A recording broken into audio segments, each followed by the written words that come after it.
Plaintiff files the suit before Honorable concerned civil court. Defendant appears. One application is given along with written statement or reply to injunction application or separately. Probably 70 to 80% suit, whenever the defendant appears, this application is given.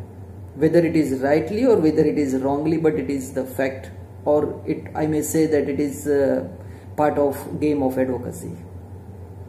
I am talking about one application under Order 7 Rule 11 of CPC. Rejection of the plaint. Sometimes it does happen that plaint is really required to be rejected. Sometimes it does happen that plaint is really required to be dragged. Part of game, as I said. So today I am talking about an application under Order 7 Rule 11 along with one latest judgment of Honorable Supreme Court. What is Order 7 Rule 11 of CPC? Rejection of the plaint. There are certain grounds mentioned from A to F in the provision that under such grounds plaint is required to be rejected. But today I am talking about only one ground, Order 7 Rule 11D, that is, plaint shall be rejected where the suit appears from the statement in the plaint to be barred by any law. From the statement to be appeared in the plaint. These words play very important role. Meaning thereby, other statements made in written statement or reply to injunction application by the defender are not at all required to be considered while adjudicating an application under Order 7 Rule 11 by the court. Only averment made in the plaint is required to be considered, or the statements made by the plaintiff in the plaint are required to be considered.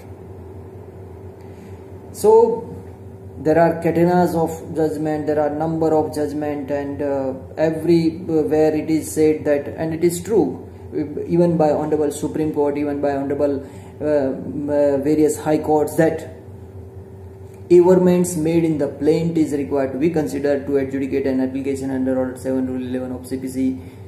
However, today I am talking about one judgment. The issue of this judgment is whether plaint can be rejected on the ground of limitation.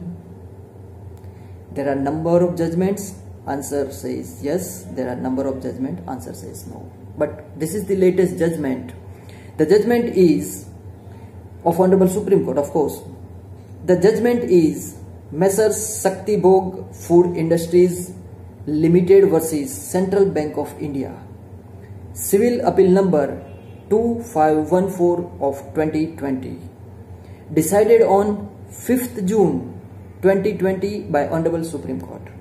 Issue: rejection of the plaint. Provisions involved: naturally Order 7 Rule 11 D specifically, and Article 58 and 113 of Limitations Act. Facts in very brief is this: appellant is plaintiff and respondent is defendant. Appellant before Honorable Supreme Court files a suit seeking two reliefs, more particularly. One, retention of account. Second, repayment of excess money. The suit was rejected by Honorable Trial Court on the ground of limitation under Order 7 Rule 11 D, stating that the suit was barred by law of limitation because it was beyond the period of 3 years mentioned in Article 113 of Limitations Act. Now, first appellate court, that is district court, and second appellate court, that is Honorable High Court, confirmed that order of Honorable Trial Court, that rejecting that plaint, the suit is dismissed. That is why Mr. Plaintiff of the original suit, being appellant before Honorable Supreme Court, files this application. Now, in this judgment, Honorable Supreme Court has observed as well as has guided us in respect of the difference between Article 113 and Article 58 of Limitations Act. Let me discuss this. 3 paragraphs, paragraph number 9 to 11, 9, 10 and 11 are very important because it is the decision of 2 articles, Article 113 and Article 58 of the Limitations Act. But before I read or before I discuss that paragraph, let me say something in respect of Article 113 and 58. What is Article 58 and what is Article 113? These 2 articles are required to be known. So let me say first Article 58. Article 58 says that to obtain any other declaration, the period of limitation 3 years. Period of limitation is 3 years.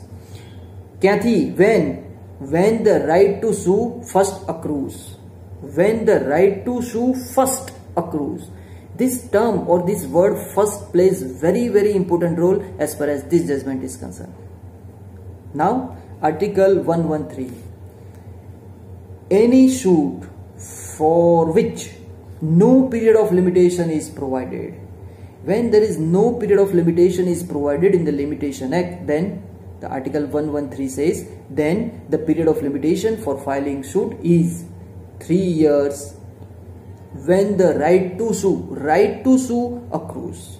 Now friends, what is the basic difference between this Article 58 and Article 113? In Article 58, the term first is mentioned by the legislature. In Article 113, that term first is not mentioned. To invoke Article 58, the period of limitation would be reckoned from the date on which the cause of action arose first. The cause of action arose first. But to invoke Article 113 of the limitation, the cause of action or the limitation would be differently computed depending on the last day when the cause of action therefore arose. This is the 2 difference. Now, so far as Article 58 is concerned, it emphasizes the word first. The word first has been used by the legislature, which means that if there are more than one cause of action, there are chances that there are more than one cause of action in a suit. Then, under such circumstances, the period of limitation would begin to run from first cause of action. From first cause of action that end the right to sue first accrues. From the very first cause of action, the period of limitation would begin as far as Article 58 is concerned. In other words, rest of the violations of the right or the successive violation of the right will not rise to phrase cause or the suit is to be liable to be dismissed. And the suit is liable to be dismissed. Suit is liable to be dismissed when it is time barred as far as first cause of action is concerned. That is mentioned in 58. Now, as far as the issue before Honorable Supreme Court is,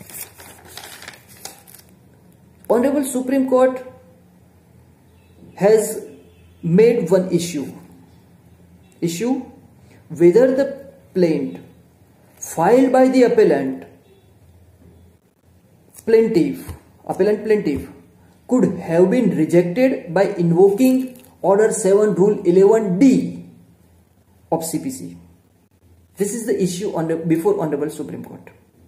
Now, as I just said that para number 9, para number 10 and 11 these three paragraphs are the discussions of Article 113 and 58. To cut short my video, I am going to read only paragraph number 11. Paragraph number 11 says, in paragraph number 11, Honorable Supreme Court referring one judgment of Honorable Supreme Court in the case of 3-judge bench of Supreme Court in the case Union of India and others versus West Coast Paper Mills Limited and another 2004 2 SCC 747, paragraph number 19 to 21 of that judgment, 3-judge judgment. Para number 21 plays very important role, which is mentioned in para number 11 of this judgment, latest judgment. Para number 11 differentiate these two articles, Article 58 and Article 113. Now, after considering this difference between Article 58 and Article 113, Honorable Supreme Court in para number 13 observes that it is well settled position that the cause of action for filing a suit would consist of bundle of facts. Further, the factum of suit being barred by limitation ordinarily would be a mixed question of fact and law. Therefore, Honorable Supreme Court observed that the plaintiff is within limitation. Honorable Supreme Court further observed that an application under Order 7, Rule 11 or to decide an application under Order 7 Rule 11, few lines or passage from plaint should not be read in isolation, and pleadings ought to be read as a whole to ascertain its true impact. This is the observation of Honorable Supreme Court in para number 13. Considering all these facts and laws laid down by Honorable Supreme Court in earlier as well as in the present case, after discussing the appeal of the appellant, that is the present plaintiff, is allowed, that is mentioned in para number 21 of the judgment, and the order passed by first appellate court as well as second appellate court is quashed and set aside. Friends, I hope you like this video. Don't forget to subscribe my channel and press that bell icon, please. Thank you very much.